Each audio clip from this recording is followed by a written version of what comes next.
I think, started this journey, I used to take about 1,000 people from Jeddah to Hajj. So I feel comforted in the service of the guest of Allah subhanahu wa ta'ala. This became a second nature of me, that if I am not in Hajj and I am not in the service of the people, sleep will not come. So it is became nature of myself. Still I find it difficult. Every year there is some new scenario, new situation, every year. If I explain this year, how much difficulties, sufferings we faced from the Saudi government itself. They even cannot say what is happening.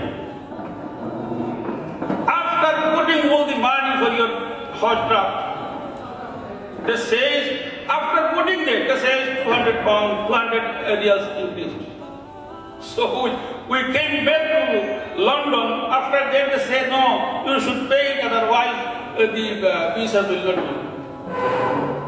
Like that, at least 20 places we face difficulties. So these are in background, these are in foundation. You don't know how we arrange your Hajj journey. We do after one Hajj, if we sleep 1 year, still it should not be compensated. Not only me, I am the chairman of Ahmed Tours Enterprise Limited. My elder son, Tamim Yahya Ahmed, he is also director of the company and the manager of the company. He is the second man, and actually everything depends on him. After Allah subhanahu wa ta'ala, I am not in the business, just where they need my support, I stand there. And all these things vested on them, both the son, one is my right hand and one is my left hand, both are two directors of Ahmed Tours. So you treat it as family business. And always you concentrate in the matter that your Hajj become accepted by Allah subhanahu wa ta'ala. Sometimes it may go wrong against your norm, against your wishes. But I am not too much interested in you, I am interested in your heart. We design a program in that way that even a sunnah man must not left. You are going, Hajj becomes first once in lifetime. And first Hajj becomes once in lifetime. So our concentration remains on that matter, that Allah subhanahu wa ta'ala may accept your Hajj, and you must not leave even a sunnah, even the mustahabbat. So my son in right hand, my son in left hand, first one is manager, second one is deputy manager, and they are running the business. And I support them, I help them. Now it is not my age, about 60 years of age. I have 5 grandchildren.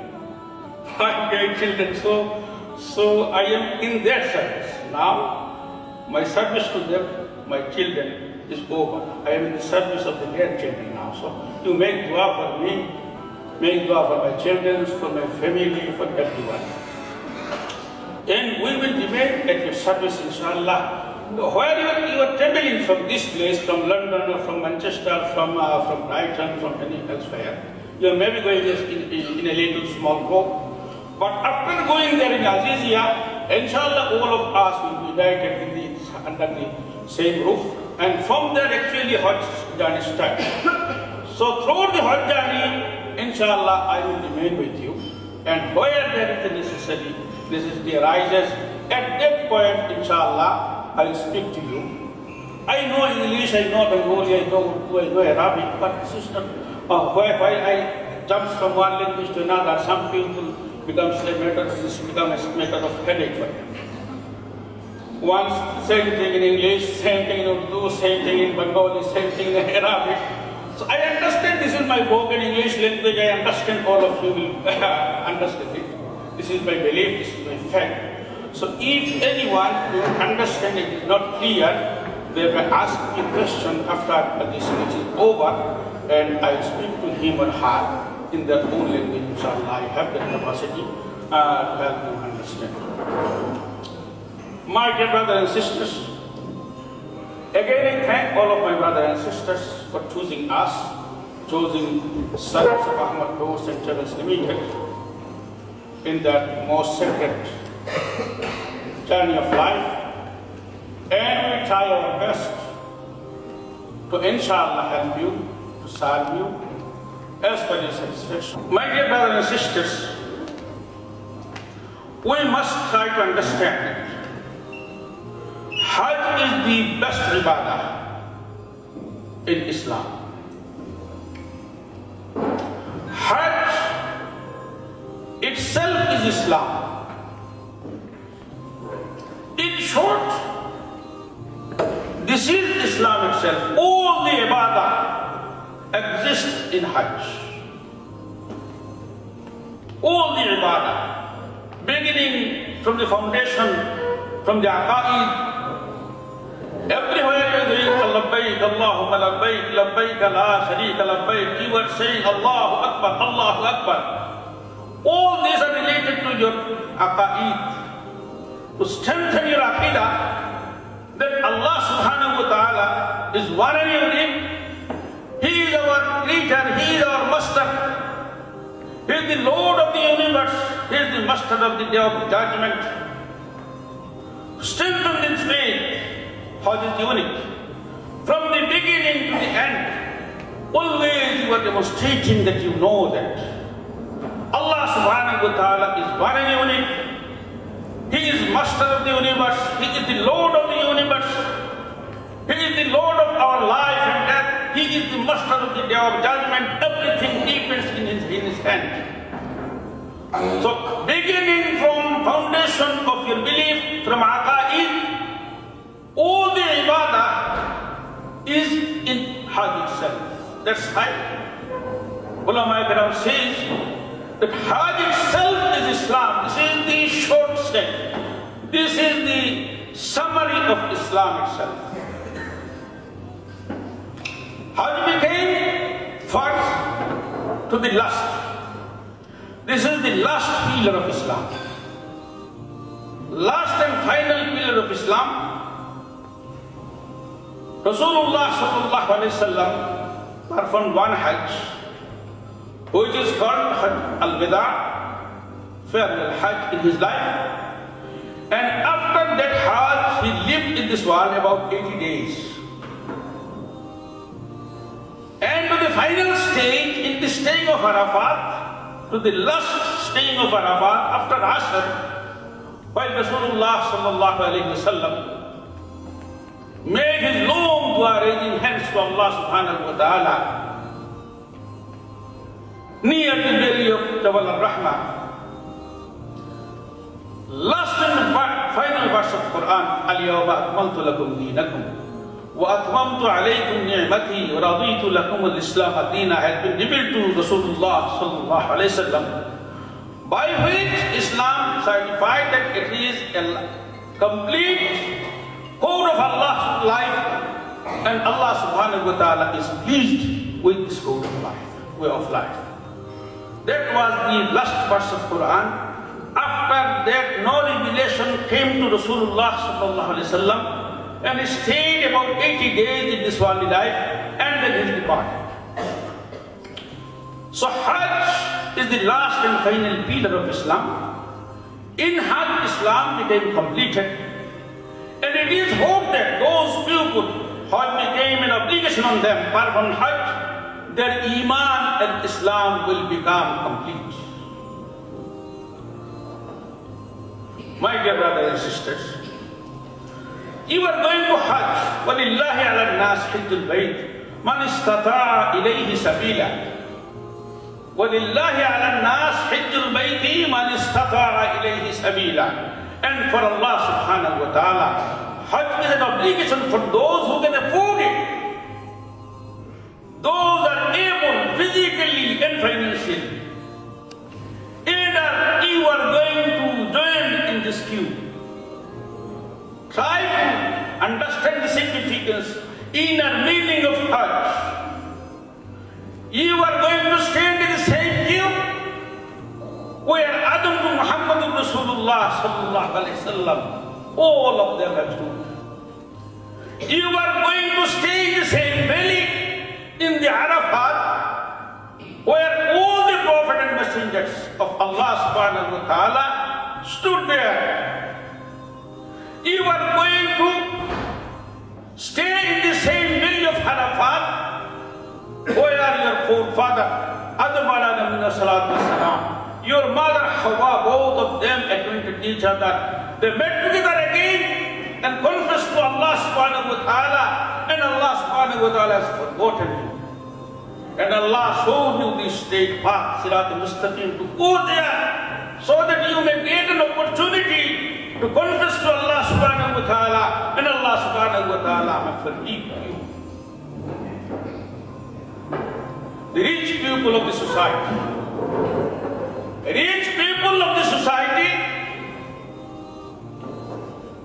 those are rich as regard to their wealth and property. Those are rich in regard to their strength of the body. Sometimes they forget their quality. They become so much dependent on their power of strength of the body and strength of the riches. They forget Allah subhanahu wa ta'ala.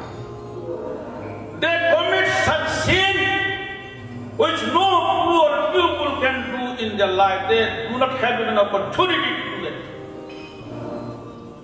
And these people sometimes commit such sin which is not possible to be forgiven before they stay at Arafat. Adam alayhi salatu wasalam, what he did? Shaitan said, Hal adulluka ala shajaratil khuldi wa mulkin la yabla. Hal adulluka ala shajaratil khuldi wa mulkin la yabla. May I not direct you towards a tree of eternity and towards a kingdom non-perishable? So he committed sin to become immortal as regard to his life, as regard to his kingdom.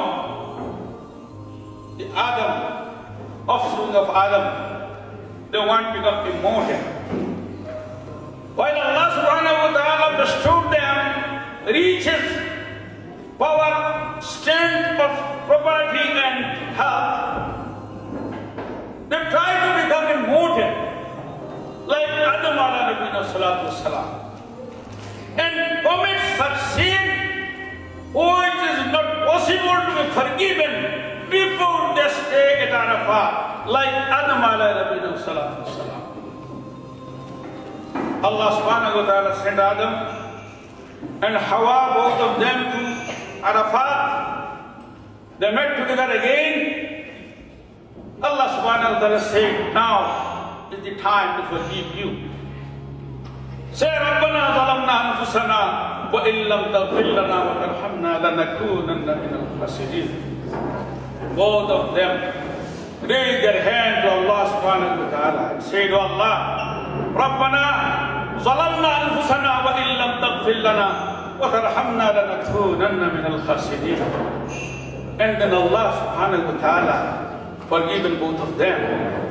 You, the offspring of Adam, Allah subhanahu wa ta'ala bestowed you the best ni'mah of your life, and that is the strength of your wealth and strength of your body. And now Allah subhanahu wa ta'ala bestowed on you the opportunity to go to the same valley where your father and mother met together. Go there and confess to Allah subhanahu wa ta'ala so that Allah subhanahu wa ta'ala may forgive you and you start a new life. As a Muslim, where you are a complete Muslim, complete Mu'min, for this purpose you are going to Hajj. Just to achieve this purpose, you are going to Hajj. Try to understand that. Islam recognized staying at Mina, but it should be devoted for Allah subhanahu wa ta'ala, to show strength and power of Islamic Ummah. Not the power of family, not the power of father, courtesy, not to show that how much learned I am. No, it is not. Everything belongs to Allah subhanahu wa ta'ala. That's why we are staying at Mina, to dedicate ourselves, submit ourselves to one and unique Allah subhanahu wa ta'ala. Everyone staying in Mina, purpose is the same. Before that it was different. Purpose was different. Someone is staying for one purpose, another is staying for another purpose. There is no unified purpose. That's why every time there is bloodshedding, every time there is bloodshedding, battle, there are fights. But from last 1400 years, in Mina nobody fought. There were no reason for battle, because all the people are unified in the same valley, in the same manner, and that is all of them are worshipping Allah subhanahu wa ta'ala, and their purpose is the same, to please Allah subhanahu wa ta'ala, and their slogan is the same, labbaik Allahumma labbaik, labbaik la sharika laka labbaik, innal hamda wan ni'mata laka wal mulk la sharika lak. Everyone they are chanting Allahu Akbar, Allahu Akbar, la ilaha illallah, Allahu Akbar, Allahu Akbar, walillahi alhamd. Purpose is the same, objective is the same. All of them, they are showing the strength of and power of brotherhood. All of them are brothers and sisters.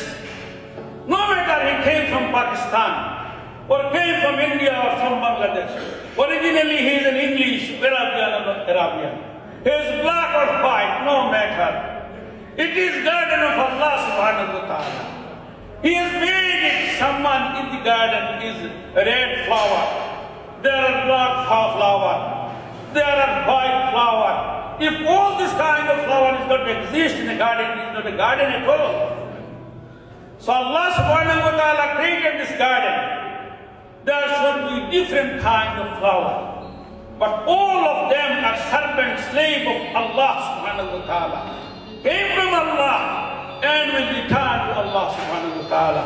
وَاتَّقُوا يَوْمًا تُرْجَعُونَ فِيهِ إِلَى اللَّهِ ثُمَّ تُوَفَّى كُلُّ نَفْسٍ مَا كَسَبَتْ وَهُمْ لَا يُظْلَمُونَ. وَاتَّقُوا يَوْمًا تُرْجَعُونَ فِيهِ إِلَى اللَّهِ. Fear the day. تُرْجَعُونَ فِيهِ إِلَى اللَّهِ will be resurrected to Allah subhanahu wa ta'ala. And ثُمَّ تُوَفَّى كُلُّ نَفْسٍ مَا كَسَبَتْ وَهُمْ لَا يُظْلَمُونَ. Everyone will get full recompense. Nobody will be dead and dust.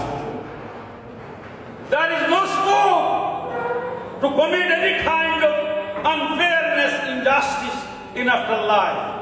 In front of Allah subhanahu wa ta'ala. وَكُلَّ إِنسَانٍ أَلْزَمْنَاهُ طَائِرَهُ فِي عُنُقِهِ وَنُخْرِجُ لَهُ يَوْمَ الْقِيَامَةِ كِتَابًا يَلْقَهُ مَنشُورًا اقْرَأْ كِتَابَكَ كَفَى بِنَفْسِكَ الْيَوْمَ عَلَيْكَ حَسِيبًا. وَكُلَّ إِنسَانٍ أَلْزَمْنَاهُ طَائِرَهُ فِي عُنُقِهِ. Now it is very easy to understand Islam, my dear brothers and sisters. 100 years ago it was difficult, many things to understand. Now, for scientific development, progress, Islam became very much easy to understand. كُلَّ إِنسَانٍ أَلْزَمْنَاهُ طَائِرَهُ فِي عُنُقِهِ. Everybody, I have kept their nama amal around his neck. وَنُخْرِجُ لَهُ يَوْمَ الْقِيَامَةِ كِتَابًا يَلْقَهُ مَنشُورًا. In the day of judgment, it will become an open book to them. And Allah subhanahu wa ta'ala ordered them, read your book and judge yourself. Now, for the advantage of science, a small scene can contain whole of Bukhari, is it not? Can contain hundreds of books, thousands of pages, thousands of pages in one little small scene. If you put it in the computer and say print, it will print all the pages, is it not? Allah subhanahu wa ta'ala says that is the same thing. Where Allah kept that scene, He knows better. People are trying to discover all the atoms in your head, this scientist says that a little seam in your back of your head, it gives everything there. The cell of your death, cell of your become old, cell of your all kind of illness, cell of everything contains. They are trying to take out the cell which makes people older, so that people may not become old. They are trying to identify that cell which becomes cause of death, so that they may take it out, so that people become immortal. These are the people's understanding, imagination. This is Allah subhanahu wa ta'ala. Your body carries everything. So Allah subhanahu wa ta'ala recording your amal. Now it is easy to understand. From beginning to your life, whole life, everything is Allah recording. Everything, no matter if it is bad or good, no matter, everything is recording. In the day of judgment, it will become an open book for you. Allah will order the computer, print it and show you. And computer will print and show you. And you will become surprised, you have forgotten. But it is in the record of Allah subhanahu wa ta'ala. So this will become open book for you. And Allah will say, Iqra' kitabak. Read your own book. Kafa bi nafsika al-yawma alayka hasiba. As God, you yourself is sufficient. You judge yourself. You say where you are going to Jannah or Jahannam. You yourself will judge. My dear brothers and sisters, Allah subhanahu wa ta'ala has accepted you. I always say that as Allah directed you and granted you, and up to today, your Hajj visa is done, everything is done, that means it's a mercy of Allah subhanahu wa ta'ala. As Allah subhanahu wa ta'ala shown us mercy and direct us towards performing Hajj, it is hoped that Allah subhanahu wa ta'ala will make it easier and Allah subhanahu wa ta'ala may accept it. Rasulullah sallallahu alaihi wasallam said that al-Hajj Mabrur, a Hajj is accepted by Allah subhanahu wa ta'ala. Its reward is nothing less than paradise, starts from Jannah. Your reward starts from Jannah. This is the last point. But it should be the prerequisite is, precondition is, وَالْحَجُّ الْمَبْرُورُ لَيْسَ لَهُ جَزَاءٌ إِلَّا الْجَنَّةِ وَالْحَجُّ الْمَبْرُورُ الْعُمْرَةُ إِلَى الْعُمْرَةِ كَفَّارَةٌ لِمَا بَيْنَهُمَا وَالْحَجُّ الْمَبْرُورُ لَيْسَ لَهُ جَزَاءٌ إِلَّا الْجَنَّةِ. To Umrah expires all the sin, the minor sin in between the two Umrahs. Al-Umrah ila al-Umrah. एक उम्रा से लेकर और एक उम्रा तक, एक उम्रा থেকে আরেক उम्रा পর্যন্ত, ये दरमियाना जो टाइम है इसका कफ्फारा बनना है, कफ्फारा बनना है। একজন মানুষ দুইটা উমরা করে, উমরা করলে মাঝখানের যে সময়টা এটা কফারা হয়ে যায়, ওইখানে যত মাইনর সিন আছে, যত ছোট ছোট গুনাহ আছে, এগুলো সব মিটিয়ে দেয়। ওয়াল হজ্জুল মাবরুর লাইসা লাহু জাযাউন, ইফ হজ ইজ হজ্জ মাবরুর, then its reward is not less than, not other than paradise. अगर हज हज मबरूर हो गया तो इसका जजा जन्नत ही है, ये गारंटी। और इससे और बढ़ के अल्लाह जितना चाहे दे सकते। হজ যদি হজ মবরুর হয়ে যায় তাহলে এর পুরস্কার আপনার জন্য নিশ্চিতভাবে জান্নাত। Someone returns from Hajj. Someone returns from Hajj sinless. That is called Hajj Mabrur. About Hajj Mabrur, there are many kinds of verification with definition. But if you assemble all of them together, meaning will become Hajj Mabrur means Hajj Maqbool. Hajj Mabrur means someone says Hajj Mabrur means sinless Hajj. Altogether, if the meaning is Hajj Maqbool, a Hajj accepted by Allah subhanahu wa ta'ala, that is called Hajj Maqbool. Someone he performs Hajj and do not commit any sin in Hajj, he will return to his home sinless, like Allah subhanahu wa ta'ala gave him birth in first time.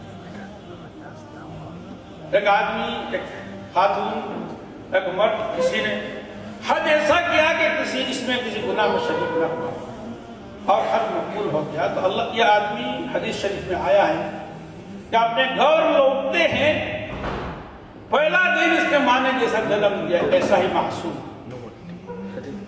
একেবারে নিষ্পাপ অবস্থায় সে তার ঘরে ফিরে যেভাবে আল্লাহ রাব্বুল আলামিন তাকে প্রথম দিন জন্ম দিয়েছিলেন। Some of the companions of Daud alayhi salam, they asked Daud, and Daud asked Allah subhanahu wa ta'ala, that to Allah subhanahu wa ta'ala, what reward is waiting for those people who visit your house? That means house of Allah, Khanaka. Allah subhanahu wa ta'ala said, I will bestow on them two ni'mah. One is du'afihim fid dunya, and another is waqfil lahum fil akhirah. Hudrat Daud alayhi salam ने अल्लाह सुब्हानहू तआला को पूछा, या अल्लाह, जो लोग आपके घर की जियारत करते हैं, इनके लिए ऐसा तो यह हक है, हदीस शरीफ में आया है कि हक है, किसी विजिटर जब किसी के घर में जाते हैं, तो जिसके घर में जाते हैं इसका कुछ हक बनता है, इसका हक बनता है कि इसको कुछ दे, गिफ्ट दे, ये करे वो करे। तो आपके घर का विजिट जो पड़ता है, इसके लिए क्या गिफ्ट है? अल्लाह सुब्हानहू व तआला ने फरमाया कि इसके लिए टू गिफ्ट है, वन तुआफीहिम फिद दुनिया and another is waqfil lahum fil akhirah. इस दुनिया में हम इसको आफियत की जिंदगी बख्शेंगे. He will be amin mutmain, safe in his life. His life in world will be sound and safe. यहाँ इसको तकलीफ ना होगा, यहाँ इसको किसी किस्म की मुसीबत बलाई ना होगी. अल्लाह ने हयात तय्यबा से नवाजा. इस दुनिया में इसका जिंदगी कैसा होगा? सआदतमंद जिंदगी होगी. यह एक वक़्फ़िर लहुम फिल आखिरह, और आखिरत में हम इसे बख्श देंगे. There will be sound and safe life in this world, and I will forgive it after life. পরকালে আমি তাদেরকে মাফ করে দিব, আর এই পৃথিবীতে তাকে শান্তিময় নিরাপদ জীবন দান। इस दुनिया में इसे अमन व आमान की जिंदगी होगी, और आखिरत में इसे बख्श दिया जाएगा. For about women, I'm not going into much details because time is very short. I can deliver speech 10 hours instantly. But this is not the time, because Tamim, he is our master now, he is my boss. He said it should be 1 hour per 115 minutes. So I should obey him, because he is the manager. So I'm trying to finish it. My dear brothers and sisters, for about the woman, Hajj is like the jihad. Try to understand it. Aisha Siddiqa radiyallahu ta'ala anha, she said, Ya Rasulullah, naral jihad afdalul a'mal. Wa Rasulullah, we find jihad is the best amal. Why don't we participate with you and follow? Participate in jihad. Rasulullah said, yes, you have a jihad. And that is no battle in it. There is no blood shedding in it. and that is Hajj Mabrur. If your Hajj, the woman, call the woman my sisters, if your Hajj Mabrur became Maqbool by Allah subhanahu wa ta'ala, then you got a bonus. It is not for a man. It is for you specially. For the woman, it's a jihad. You are getting reward of Hajj and you are getting a reward of jihad. So it's a different thing. Many people I found in my lifetime in Bangladesh, many ulama kiram, they did not take their wife with them. I don't know how they set their mind. They understand it is not good. Always they have performed at least 50 of Hajjas, but never they took their wives with them. I don't understand from where they got this theory, definition. This is not the definition of Islam. Rasulullah sallallahu alaihi wasallam, he performed one Hajj in Islam, and he has taken all of his wives with him in Hajj. All of 9 wives were there at the time. He has taken all 9 wives with him in Hajj. So it's a special ibadah for the woman.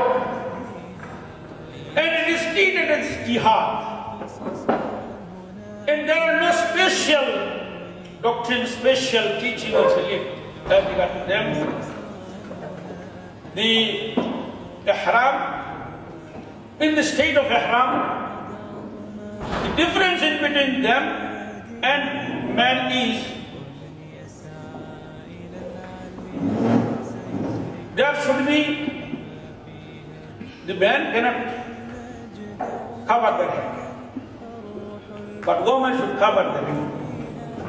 Face should be exposed. There are many school of thoughts. Many are saying many things. Just we direct our hadith to this way that, as Aisha Siddiqah radiallahu ta'ala has said, many people you find that are covering their face and there should be something so that the scarf do not touch their face. These are not the teachings of Islam. It is clear. Aisha Siddiqah radiallahu ta'ala has said that we were in the Hajj with Rasulullah sallallahu alaihi wasallam. Our faces were at the state of ihram were exposed. It was visible. But while other people came near to us, it is compulsory for us to have veil in front of them. We just throw our scarf from the head and covered our face. She did not say that there should be something so that it should not touch your face. It is not. At the time you have to cover your face, while this people has gone, you should expose your face again. Other things, there are details. I have my own book. I think they will give this one to you. We have touched only the few points which is very necessary for you. But I have a detailed book, about 300 pages. I don't know whether it is available here or not. Because in the light of about 35 Hajjas, I wrote the book. The Hajj book is not enough that someone has knowledge. Experience counts there. And I wrote that book in the light of 35 Hajjas. So I think it is useful for you. If there is any one, you may take. If not, then inshallah I will try to arrange it for you. But this one, this short one, small one, you will get inshallah. My dear brothers and sisters, as I told you, the time already over. Just I am in my face, in my introduction. So I cannot help myself or cannot help you. I think up until now you understand that this man knows something. He may benefit us. At least that feeling you got now, I think. That will help you, that will help me also. If you have some respect for me, I will be in the position to help you. If you do not have any respect for me, then I cannot help you. I am like you. I have started my business while I was Khatib and Imam in Wimbledon in Darul Aman Islamic Center. From there, in the year 1992, I have started business from London. So while I was directly involved in the Hajj, at the time people used to come to me and they used to recognize me as Imam. So my story was very easy. These people, they are my Muqtadi, they are my Ma'mumin. So always, as an Imam, they show their respect to me. Life was easy for me also, for them also. I am trying to help you understand that it is not a worldly garden, that you are going to holiday and you have given charge of this holiday to us. Professor Masood Sahib, alhamdulillah, is with us for a long, long time. And he is also one of your helpers, inshallah, in this Hajj, and he will be also with us. He is the president of Takbir TV, I think. Takbir TV. Very good man. For a long, long time he is with us. So what I am saying to you, this is not a holiday making, not an ordinary journey. This is the most sacred journey of your life. And the Hajj, so the Hajj authority, they gave us license, means we are your Amir in this world. We are not only organizing your Hajj, we are also Amir we are the guide. We are the guide, we are Munazzamin, organizer. So we are the Amir in your journey. In Islam, if someone is appointed as Amir, no matter he is a slave, even his capacity, his qualification is less than you, maybe, still you have to obey him. You have to obey him. Why? I am not going to become MP through your votes. I am not going to become minister for your support. No. It will make your life easy if you follow my instruction. If you are following your instruction, I am following my instruction, other people following their instruction, your life will become difficult. That's why it is important to follow the organizer as they are appointed Amir from Saudi government, Hajj authority. While going to Hajj, just I am telling you only few points, what you have to do. First of all, knowledge is important. Knowledge is important. Without knowledge, you can't help yourself. In many matters, you will jumble all these things and you will not be able to achieve goal. That's why Hajj, you try to understand that every day you perform 5-time prayer. Every day you perform 5-time prayer. But if I ask generally questions about Salat, 80% people is not able to give me the satisfactory answer. About Salat. And Hajj is once in your lifetime. You should have a clear idea about Hajj. You should have training about Hajj. You should have profound knowledge about Hajj. You should attend the seminars in your mosque, in Islamic centers people are arranging.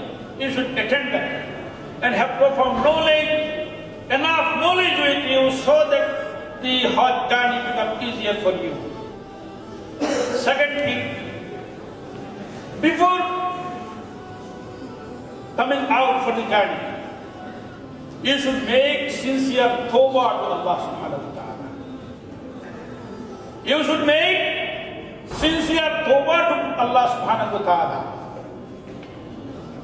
of all of your previous sin, no matter it is knowingly or unknowingly, it is major or minor, deliberately or undeliberately, intentionally or unintentionally. Before coming out of your house, you should make sincere tawbah confession to Allah subhanahu wa ta'ala for all of your previous sin. And you should mean it. That yes, I am doing tawbah and returning to Allah subhanahu wa ta'ala. I will not involve in any kind of sin, major or minor, no matter. And you seek help of Allah subhanahu wa ta'ala from satanic whispers, from the evil whispers, from shaitan to Allah subhanahu wa ta'ala. A'udhu billahi minash shaitanir rajim. I seek refuge in Allah subhanahu wa ta'ala from the accursed shaitan. So this is the first thing, one, knowledge. Second thing, you should do sincere confession, do tawbah to Allah subhanahu wa ta'ala. Promise to Allah subhanahu wa ta'ala, from this point I start a new life, where I am a complete mu'min, mu'minah, complete Muslim, muslimah. I should demonstrate other people, treat other people. I myself is complete mu'min. That promise, that pledge should be to Allah subhanahu wa ta'ala. Third thing, you should adopt taqwa. You should adopt taqwa in all affairs of your life. Taqwa means a quality which save you from hellfire.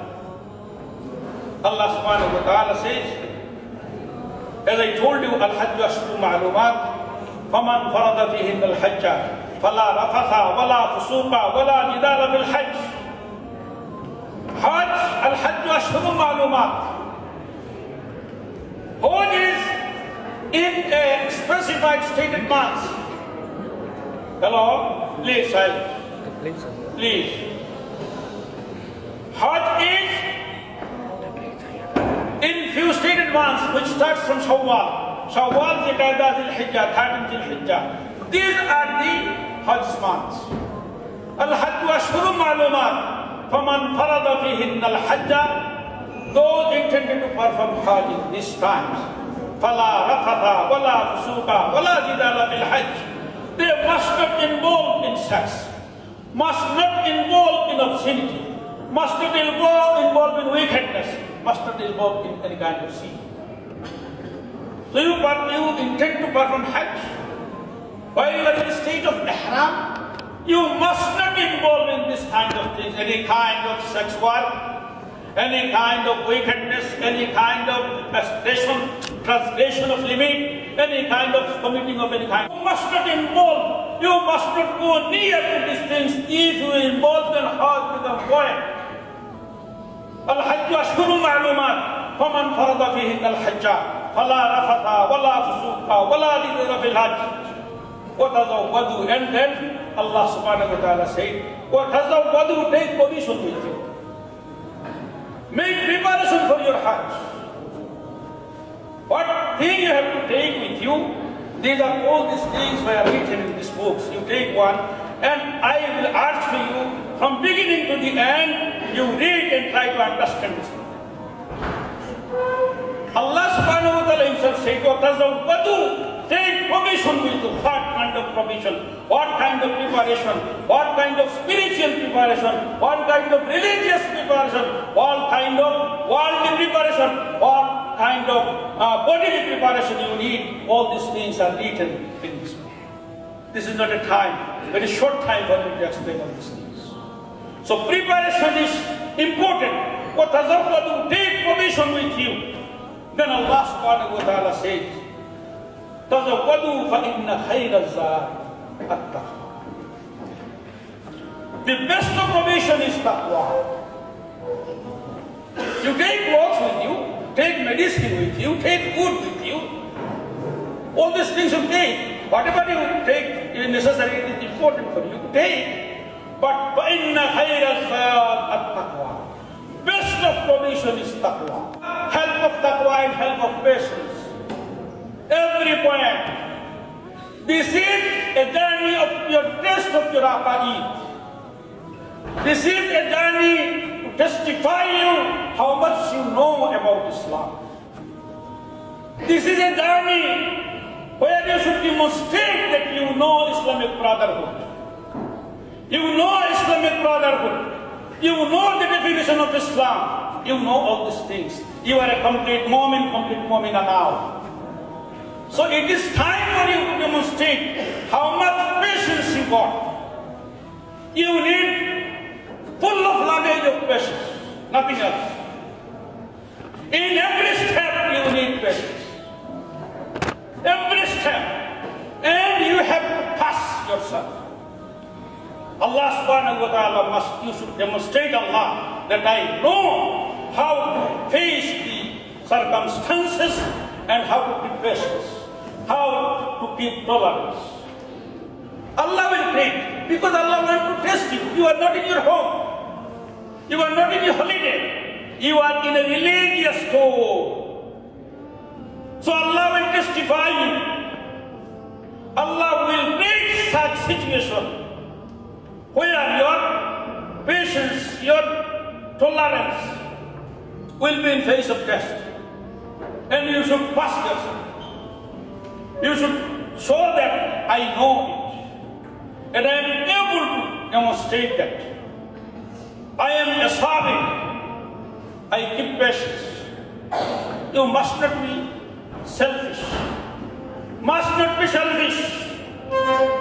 You should demonstrate that you are able to sacrifice for other people. Many people, they understand, I am trying to just sum up in 3-4 minutes, then inshallah we'll go for salat. Many people, they understand that if I save some money from the package, it is not the theme of Hajj. Many people comes to the Hajj organizer and bargain. Why? Many people, they wait for last minute so that the Hajj organizer, they cannot sell, become down. Why? These people, if they cannot say, if there are 5 or 10 packages remaining there, what will happen to these people? They will lose everything and they have to sell their property in Bangladesh or Pakistan to compensate it. One people, they may earn 200 pounds, 300 pounds, 500 pounds, maybe maximum 500 pounds. But if one package remains unsold, that means he lost 4,000 pounds. You are waiting, you are going to Hajj, you are so selfish. You are waiting just for this people, this in, so that he may down it and you buy it. It should not be theme of ours. Many people understand in Hajj they say, yes, you should save as regard to your extravagant, your luxurious life is concerned. You should not lead lavish life in Hajj. It is not allowed. But you may spend as much as you can for the humanity, for the people, for other people. Try to understand many people, one lamb is in our package. It's enough. Why? Why not go there and you slay hundreds of the sacrifices? Why not? Why not?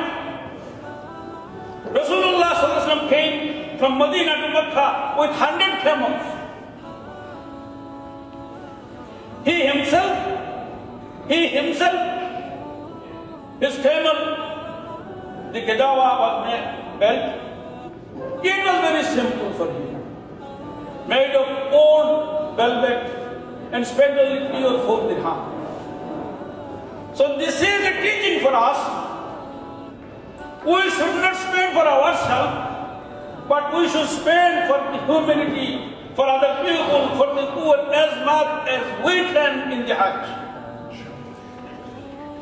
Rasulullah said to Aisha Siddiqa, she said, Aisha, the reward of your Umrah depends on how much you spend in your Umrah.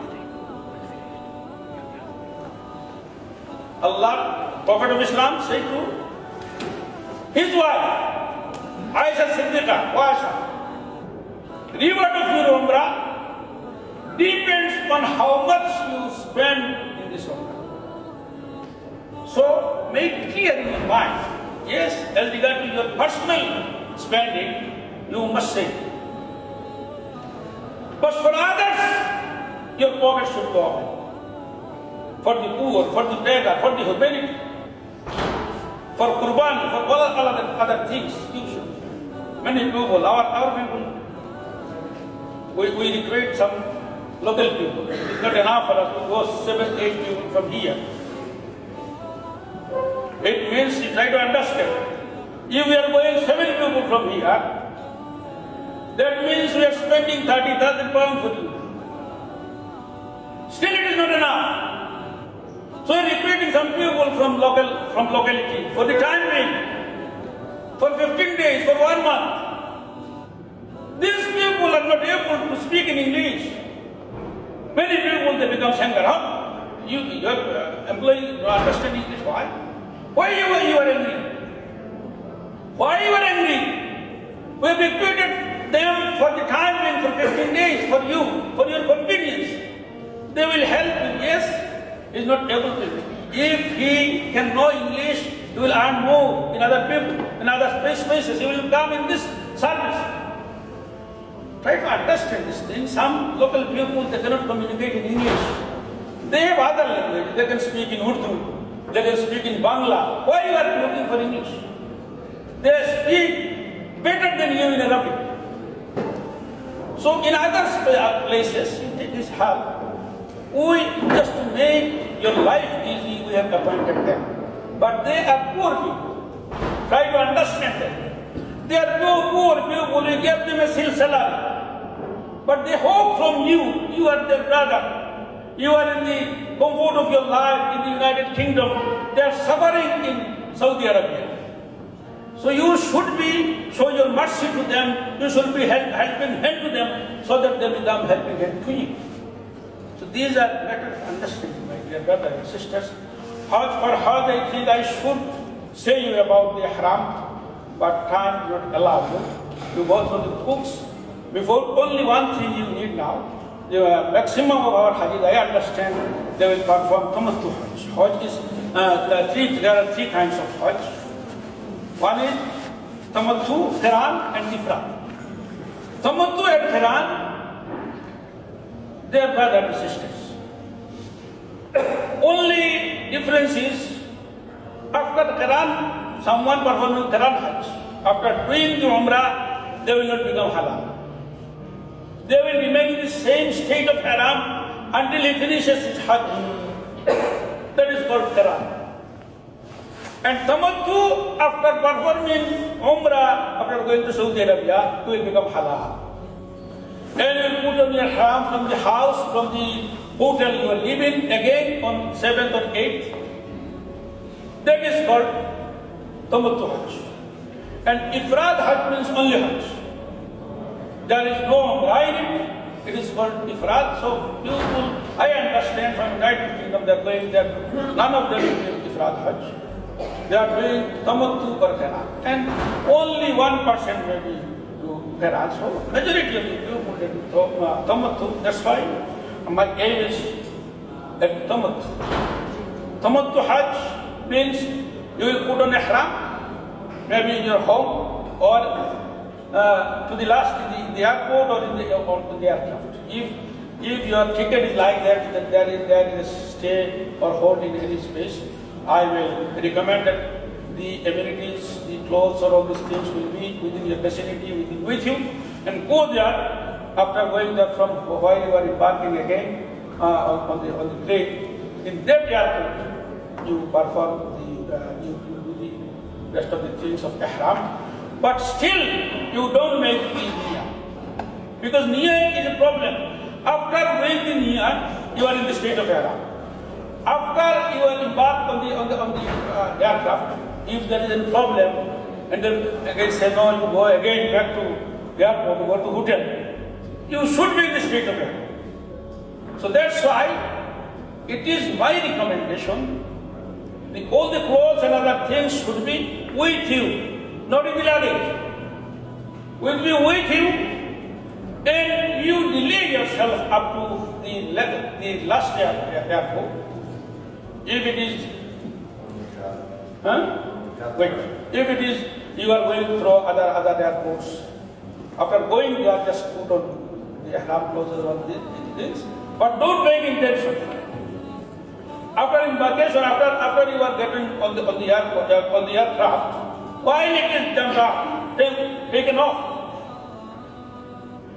before landing, half an hour of landing at the airport.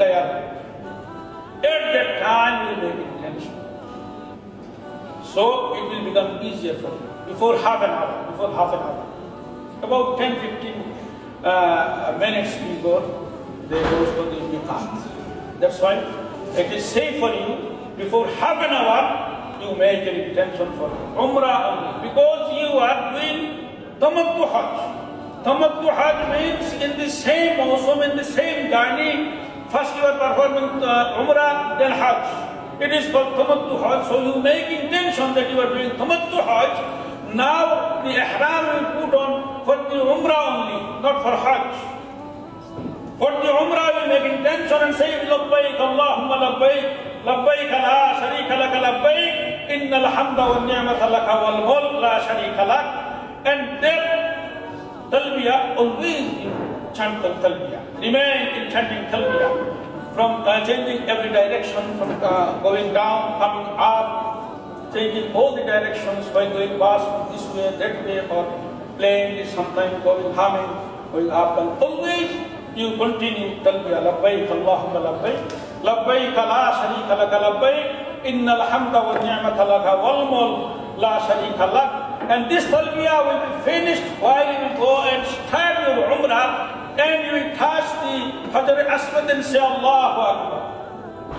First touching or first pointing outwards and saying Allahu Akbar, your Talbiyah will be finished. Then again, while you will start, we'll say at that point, Inshallah, Jazakumullahu khairan.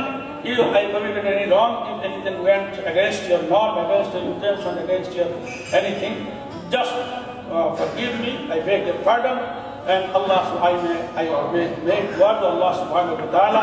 Allah may make your journey, our journey, your intention, our intention, everything Allah may accept, Allah subhanahu wa ta'ala make it easier, and Allah subhanahu wa ta'ala may bestow on you a safe journey. Allah subhanahu wa ta'ala may accept your heart, and Allah subhanahu wa ta'ala may return all of our brothers and sisters safely to their country. Wa akhiru da'wana, and alhamdulillahi rabbil alameen. Wassalamu alaikum wa rahmatullahi wa barakatuh.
Please make sure you are at the airport at least 3 hours before your scheduled departure time.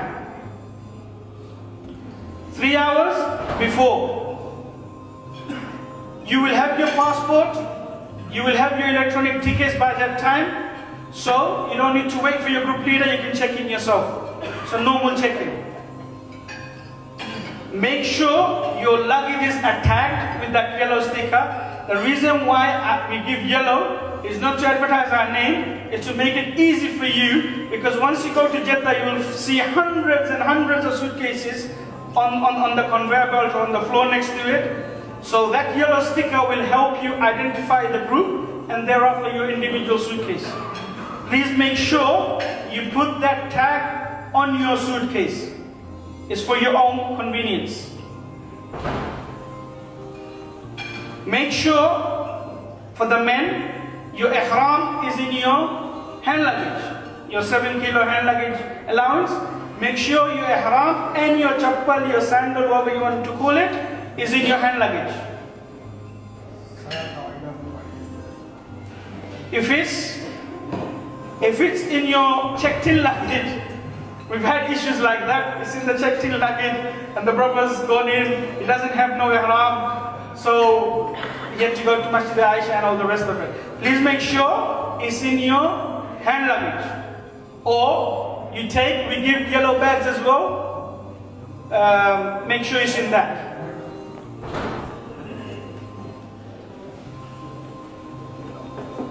You are in the airport 3 hours before. You've got your the card, the booking card, and all the rest of it, and you checked in. You don't need to wait for your group leader. If you wish to, no problem. Go in, sit down, wait for the flight. Apart from the 23rd of August, Saudi Airlines, everybody else, apart from a few people, everybody else is in direct flight. So wherever your transit is, take Istanbul, Oman in Muscat, Abu Dhabi in Etihad, wherever your transit is, that's where you change your ihram. Again, you don't make your intention. Your intention for Umrah, you don't make it then. You make it 20 to 30 minutes before landing in Jeddah airport. That's when you cross the miqat. The airline will announce it. So when you're wearing the ihram, that's like normal clothes. Once you make the intention, you go into the state of ihram. Again, what you should do, what you shouldn't do is in that booklet, read it. Once you arrive in Jeddah airport, from that point onwards, please make sure, if possible, you are with your group leader and your ID card is visible. Those people who are traveling with me, for example, from Manchester, the vast majority I haven't seen. I don't process the passports, so I don't even know the picture of the person. That ID card will help me identify, yes, that's with me. This person is with me. That's the case with all the group leaders. So that ID card is not to advertise our company. That ID card is to make sure I know who you are, or the group leader knows who you are, because not everybody is acquainted with everybody else. It's easier for 400 people to recognize 8 of us or 10 of us than the other way around. So please make sure once you are in Jeddah airport, you wear your ID card. Very important. Every single flight that lands in Jeddah airport for Hajj will land in Hajj terminal. Every single flight. And everybody from that flight, those of you who've been to Umrah, you know they shuttle you by buses. Every single person will be shuttled by buses to a waiting area. Every person, even if you miss the first bus, or you've seen Tamim make a runner, and you haven't got him on in the same bus as him, you know, you're in the second bus or the third bus, no problem. Every single individual from that flight will go to that same route. So again, you will find Tamim or whoever the group leader is. If any of you are going on your own, then again, that's the system. Some airlines give landing cards. Some airlines give landing cards, others don't. Once you're in the waiting area, fill that landing card. If they don't automatically come and distribute, the group leader will try to get some for you. You fill in the landing card. It comes in 2 sections. Section this big, this tall, and a section this wide. The smaller section will have 6 stickers on them in Arabic. The smaller section will have 6 stickers on them in Arabic. If you remember that much, then it's good. Otherwise, ask your group reader, he will help you. First sticker goes in the box of the landing card. Second sticker goes opposite the page your visa is on. First sticker, there will be a box, rectangular box, you put in there, the first sticker.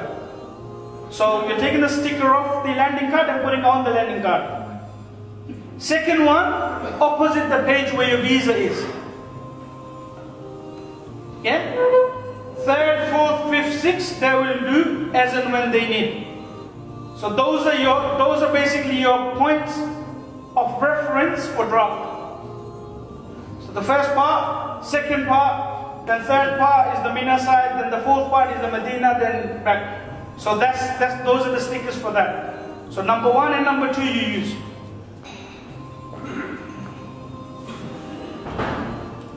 From the time you land, I mean nowadays it has become far, far better. From the time you land till the time you do immigration, you're looking at between 3 to 6 hours. 3, if it's good. If it's anything less than 3, fantastic. Don't even bother moaning. If it's touching 6, don't get upset. We've had 10, 12, 13, 14 in that room. The reason is, at a time, remember brothers, the whole world is doing Hajj. The whole world has got scheduled flights on that particular time. Plus, additional chartered flights as well. So, Saudi Airlines from Manchester is landing, Turkish Airlines is landing, some other airlines is landing, everybody is landing. So they process according to congestion in the immigration area. You'd rather sit than stand. Before we used to stand, now we sit. We've got an area now. They're getting better progressively. Every year they're getting better. So you sit there 3 to 6 hours. Remember, you're going for Hajj. We cannot employ any, irregular methods to get you through quicker. It's not allowed. Don't get upset with us, we can't do nothing. And it's not because my group leader can't speak Arabic, or he can't speak English, or he can't speak Urdu, and somebody else has taken the chance. That's not the case. They will funnel you through whichever way they need to. I can't do nothing. Nobody can do anything at that precise moment. It's nothing to do with whether a person is well versed in Arabic or not. That's irrelevant. You don't even need to speak Arabic all the way till you've done Hajj. All of you will be doing Hajj. You'll come back. How much Arabic you will speak? You don't need it. Certain places you do. But here, it's not one of those places where Arabic will make sure you go quicker. That's not the case. Once they call you, you do immigration. So again, normal immigration. You give your passports. If any ladies with you, make sure the lady is with you. You do immigration. They take fingerprints, pictures in case you stay in their country and not come back. Right? So they've got that issue and that phobia as well. So all the security checks in the world, they'll go through and do. Once you've done immigration, my information is correct as of last year. This year I haven't gone yet, so I don't know. So as of last year, once you've done immigration, there's a glass area. On the other side of the area is the conveyor belts. Because the time difference between the time you've landed and the time you come to collect your suitcases, most suitcases will be on the floor somewhere. It won't be on the conveyor belts. So if you have those stickers on, you will know that belt or that area, and then you can locate individually your suitcases. It is always better to buy a pink color Samsonite than a black color Samsonite, because most people have got black color Samsonite, or black color trips, or blue color trips, and everybody, oh, that's my suitcase, this is mine. Try to buy something different so you can easily identify it. on top of my stickers. Again, the group will try to stick together. Certain times it's not possible. If it's a big group, it may not be possible. So they will start telling people to start doing the next process.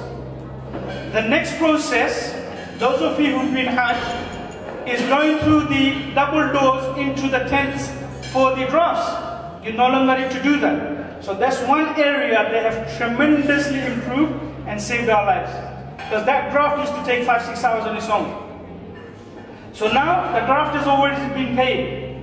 So before the double doors, you give your passport again. One of the stickers remaining from the 6, they will keep and give 2 more things on your passport, and then they'll tell you to come outside of the airport building. So the double doors. The double doors is the airport building finishing.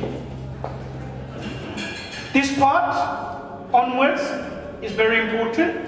So once you're outside of the double doors, make sure you are with your group leader. Make sure you put your luggage in the trolley your group leader tells you to.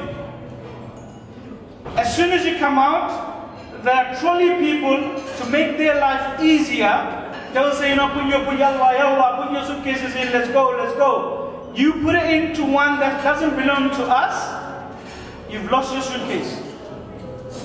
It is no way possible in that particular time for me to identify it. If by God's grace, 4 or 5 days later, you get a phone call, yes, one of your luggage is here or whatever, it's good. Otherwise, it is better for you to be attentive and do things as per instruction of the group leader. So you only put the luggage in the trolley your group leader says. If the group leader is mute and he doesn't speak, right, tell him, brother, which one? And he will tell you, yeah, this one. Certain times they get overwhelmed because of the pressure. Right, so ask him, which one? He will tell you this one. So you use that one. Anything valuable, right? Your laptop or your money or whatever, keep in your hand luggage. And keep that with you. Don't put it on the trolley. But then again, saying that, don't make your hand luggage as big as a suitcase. Right? Keep it small, convenient. Because you're doing the entire journey. Once your suitcases are in the luggage trolley, you've done your draft, your group leader will then take you, group leader plus the trolley people will take you to the bus area. Any of you, most of you will have an urge to go toilet during that particular time. If you do that, tell us. If you decide you don't want to tell us, don't tell us. But if it's Saudi Airlines, after the exit, it will be on your right. Right? Saudi Airlines, after the exit, on your right. Or the other airlines, after the exit, on your left. You will find a royal blue, painted from ceiling, wall, floor. So you've gone to the toilet, you haven't told us, we haven't waited for you, or you've got, it took a bit too long and we just went, or whatever it is, whatever the worst case scenario is. You come and find yourself royal blue. It will be on the wall, the ceiling, and on the floor. You follow that, the seating area, the walls, the partitions, everything is blue. So there you locate your fellow Hajjis. This is if you've lost yourself. If you haven't, you're still following the group leader, he will take you there. You sit down and we wait for buses. Depending on time of the day, depending on shift changes, depending on buses availability, it may be 1 hour, it may be 8 hours. So you sit in there, whether you're highly sophisticated 60-year-old like my dad who can use everything, or one of those bricks that you use, doesn't matter. Everybody needs a phone. Everybody, 70, 80, 90, doesn't matter. Everybody needs a phone. You have a phone, you're not going to be lost. We will find you. You don't have a phone, we are at the mercy of a good person identifying your card and saying, oh, this is a European Haji, let's find this person or let's find that person. That's not the case. Please make sure, please, I request you humbly, everybody give, if children are here, give your parents a SIM card and a phone, not a SIM card, a phone. It's very important.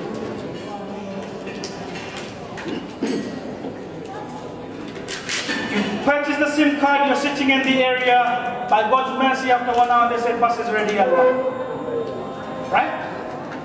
Men, women, depending on the group. Stansted one has got 140. So roughly, we should be given 4 buses. In that situation, we're not going to say men, women together. We will just say women in one bus, then men in another bus will do that. Generally speaking, if it's a small group, then it will be women in one line, and then mahram in the other line, or your family member in the other line. And you will have, depending on how many they say, 45, 43, 42, whatever they say, we will arrange accordingly. Please, if they, for example, if in Stansted one they say, we've only got 1 bus, another 2 will be ready in 20 minutes, we will generally say, people with elderly, people with ladies, you go first. Don't get upset, going for Hajj, right? So please remember that. Consideration and compromise for other people. Once you go on the bus will, depending on circumstances, will only make 2 stops.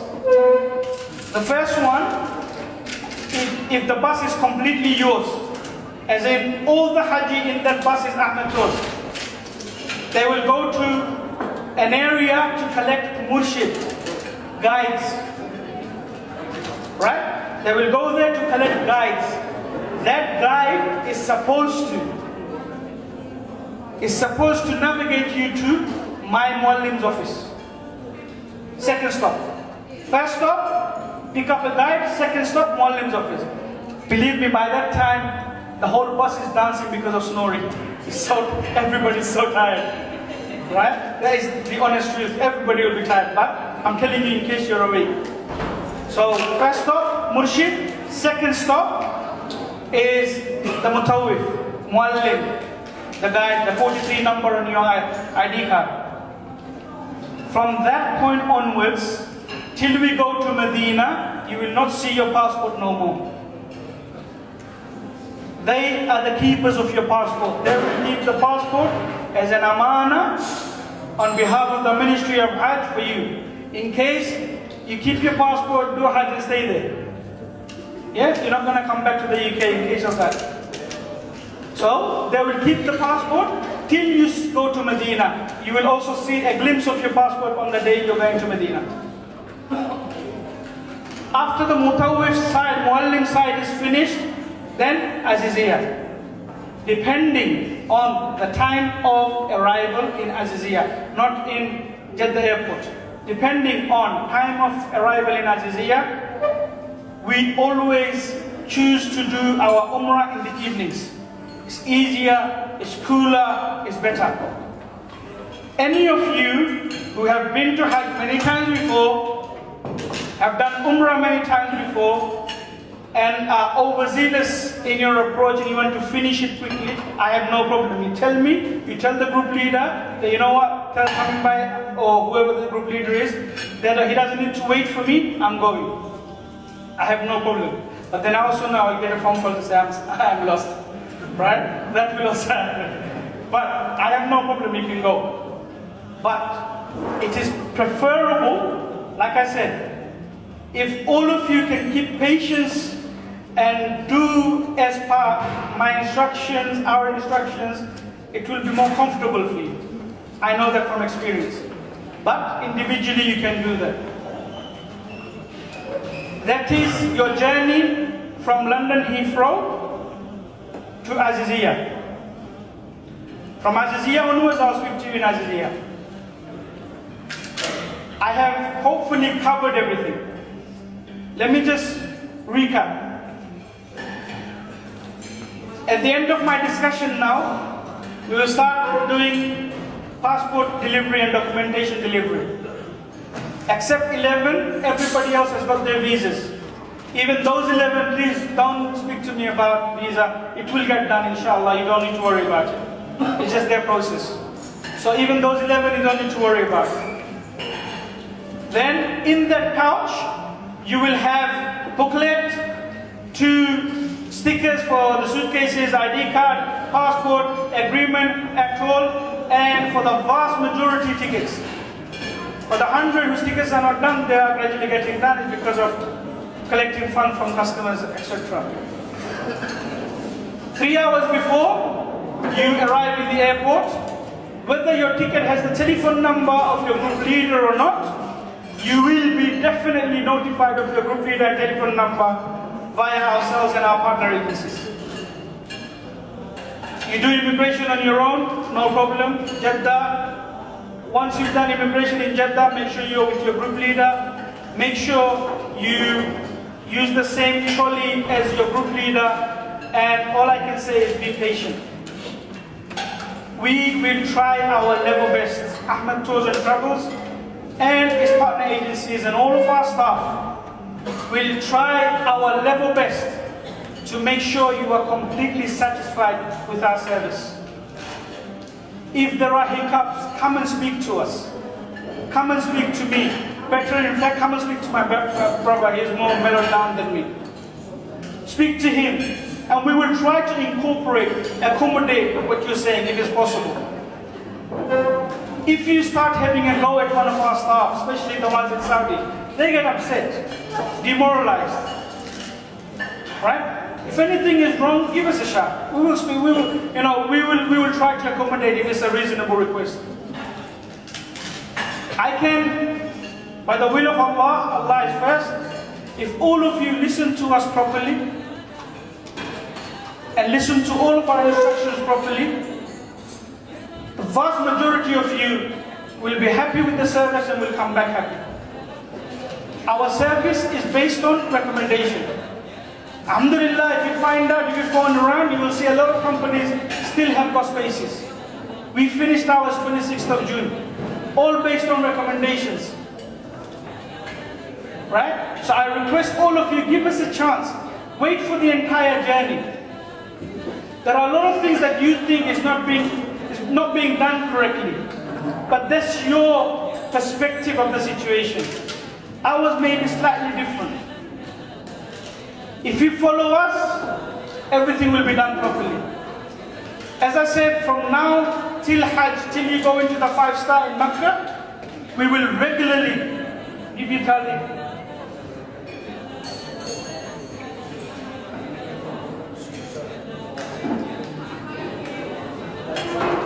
So until you arrive in the 5-star in Makkah, follow us. It's very important. After that, you want to do Umrah, Namaz, it's your problem. It's not a problem at all. Whatever you wish to do, however many Umrahs in that time you do, no problem. First time you arrive, and this is the case for every hotel, unless you've been promised a double in 5-star in Makkah, Medina or triple. Unless that is the case, everybody is doing sharing. Women separate, men separate. Those of you who will go on the 23rd, for example, let's say 40 people. It's a building of 400, 40 people. You've already been allocated your beds, only use those. If you start using other people's beds, then come the end, when everybody else is here, I will be sleeping on the floor because that person hasn't got a bed. And because you haven't told me you swap beds, you haven't told me you change beds, you haven't told me you brought your mate from next door to your room. Please only use the bed you've been allocated, and in the supervision of a staff member from Ahmed Tours.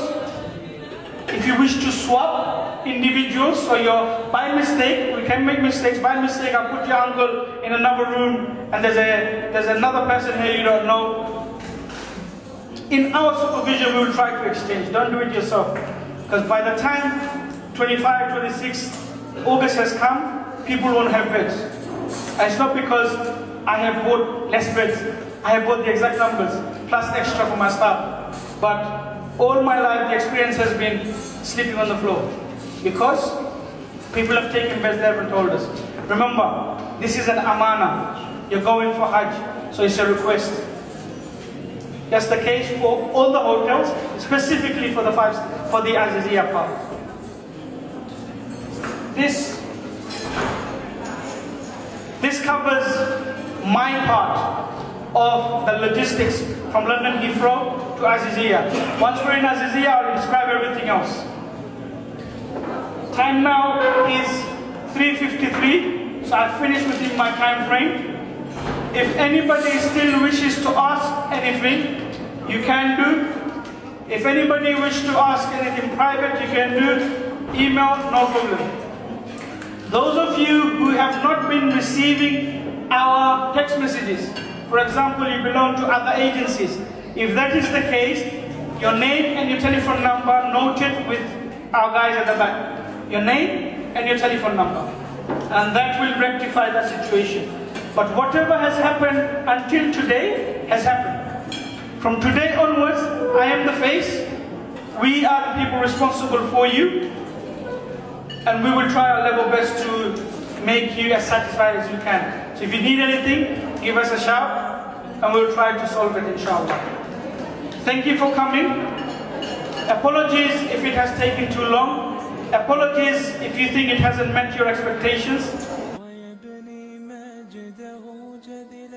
فروح الفذ يعليها ليصبح همة تروي عن العليا مغانيها عن العليا مغانيها لينسج للعلا قصصا هنا أحلام ترويها لينسج للعلا قصصا هنا أحلام ترويها الأمجاد قد عظمت فللأمجاد بانيها ومن يسعى إلى العليا سيدركها بما فيها ويبني مجده جذلا فروح الفجر